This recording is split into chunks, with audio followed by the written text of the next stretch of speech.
Pemirsa, derasnya hujan jelang balapan MotoGP kemarin di Mandalika, Lombok Tengah, Nusa Tenggara Barat membuat pengelola sirkuit mencari cara. Ya, pengelola melakukan berbagai cara dengan melibatkan TNI Angkatan Udara, Badan Riset dan Inovasi Nasional, hingga pawang hujan.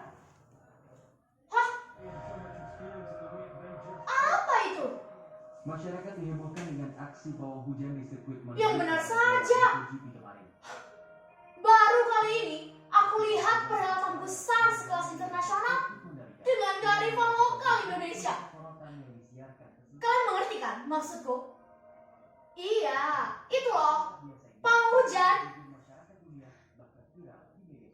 Sebentar. Itu kok masih saja hujan? Lah, apa dia gagal? Aduh, jangan malu-maluin dong. Oh, bukan. Dia sedang menenangkan hujan.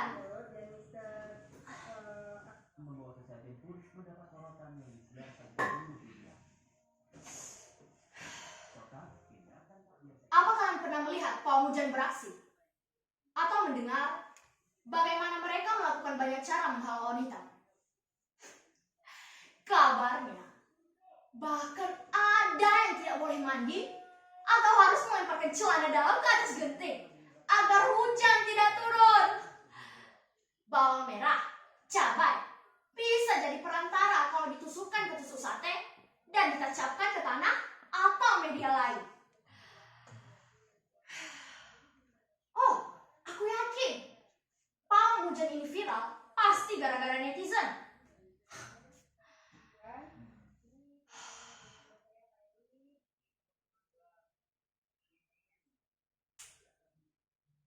Aku ingat sesuatu.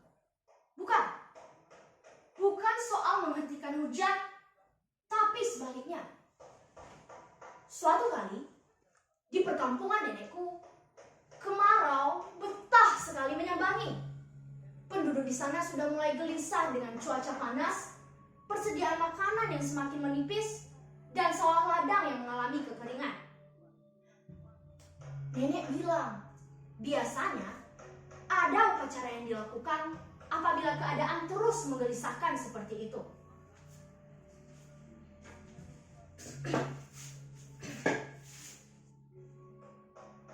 Sejak dulu, upacara ritual selalu menghadirkan cincowok.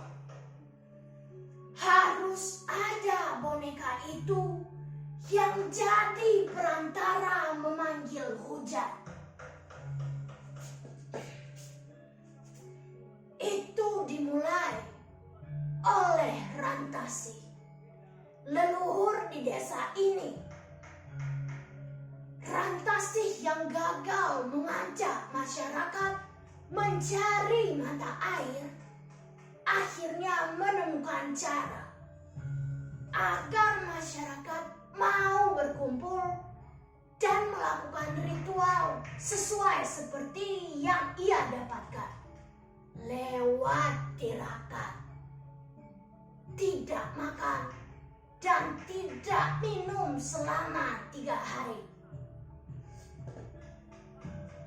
Dalam petunjuk itu, masyarakat harus menghadirkan cincowok sebagai media.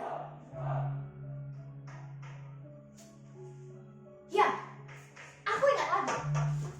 Suatu kali, aku pernah melihat upacara itu saat umurku masih kecil. Waktu itu, aku tentu tidak terlalu mengerti dengan apa yang mereka lakukan. Yang ku tahu, bagi anak seumuranku, boneka cincowok itu tampak menyeramkan. Aku pernah dikejar-kejar boneka itu. Iya, asal kau tahu, boneka itu akan mengejar orang-orang yang tidak percaya saat menyaksikan ritual tersebut.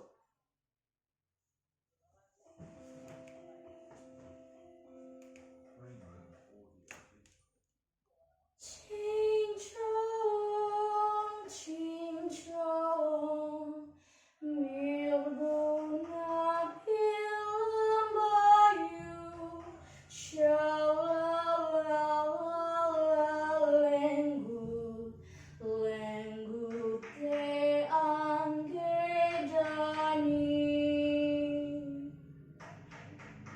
Begitulah sepotong lagu Cincowong dalam ritual yang dinyanyikan sinden. Para penabuh alat memainkan alatnya. Sementara itu, Ibu Nawita yang menjadi punduh berada di tengah halaman. Tampak olehku, ia memangku boneka Cincowong sambil berjalan diikuti oleh 2 orang lainnya. Di atas tikar sudah tergelar sesajen paru goyang lengkap dengan kemenyan, telur asin, dan masih banyak lagi deh yang tidak bisa aku ingat lagi. Begini kira-kira gerakan Ibu Nawita tersebut. Dia berjalan 3 kali diikuti oleh 2 orang lainnya.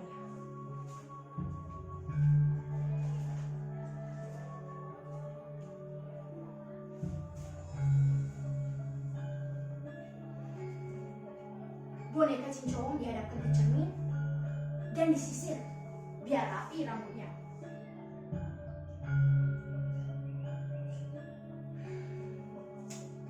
Lihat, sabuk ini dipegangi oleh 2 orang asistennya dari sisi kiri dan kanan.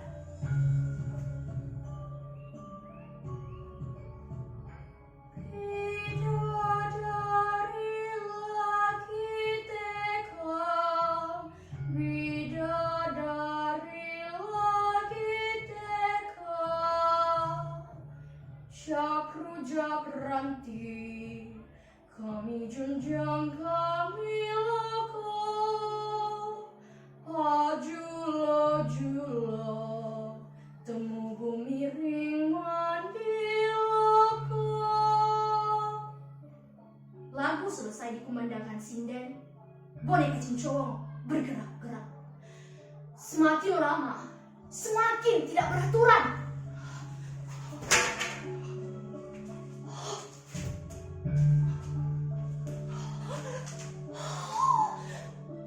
Bayangkan, aku yang awalnya menikmati pukulan kayu di bokor dan nyanyian sinden jadi keheranan.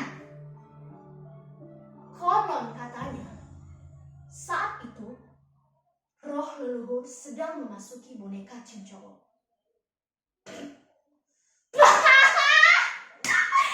Aku tidak percaya.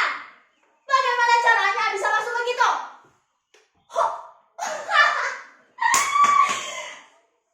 Apa? Kalian bilang apa?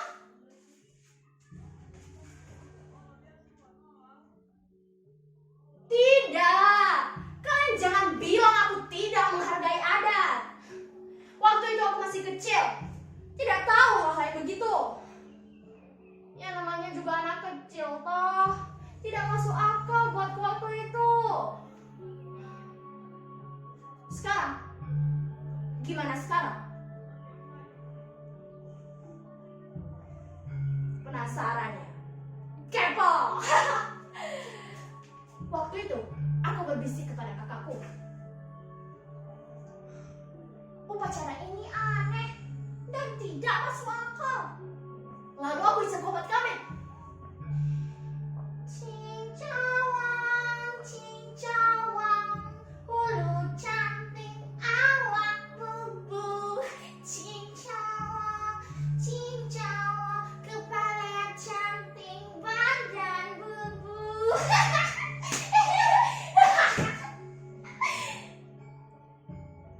Tiba-tiba boneka itu mengejarku.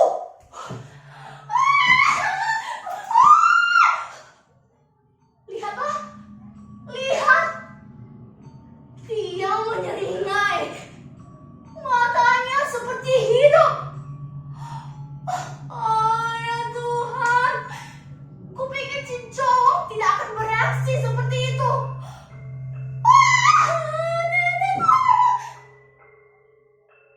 Aku seperti bisa mendengar ia berbicara.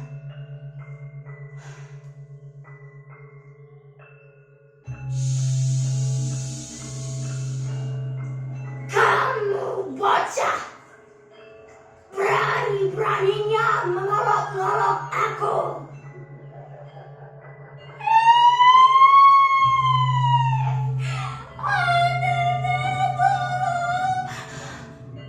Nenek yang berada di dekat halaman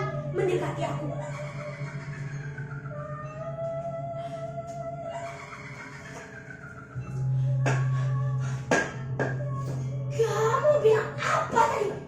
Tidak boleh begitu. Percaya. Kamu harus percaya. Kamu juga tidak boleh mengolok-olok cincang. Oh, tapi Nek, tapi ampun, iya Nek, aku percaya. Cincang.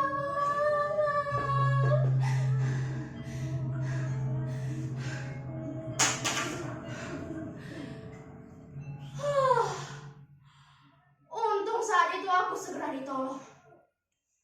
Aku tidak tahu apa yang akan terjadi kalau boneka itu terus mengejarku. Sejak saat itu, aku kapok mengolok-olok sesuatu yang sudah menjadi adat atau hal lain yang tampak tidak masuk akal. Benar, kita harus percaya penuh pada Tuhan. Namun bagaimanapun, ada makhluk lain, dunia lain yang tidak bisa kita lihat secara kasat mata. Makhluk yang juga sama-sama ciptaan Tuhan. Ada ritual-ritual yang masih dilakukan oleh masyarakat kita. Semakin lama, semakin jarang pula orang yang melestarikannya. Dengan alasan, zaman sudah modern, segala sesuatu sudah bisa diprediksi dan dipelajari secara keilmuan.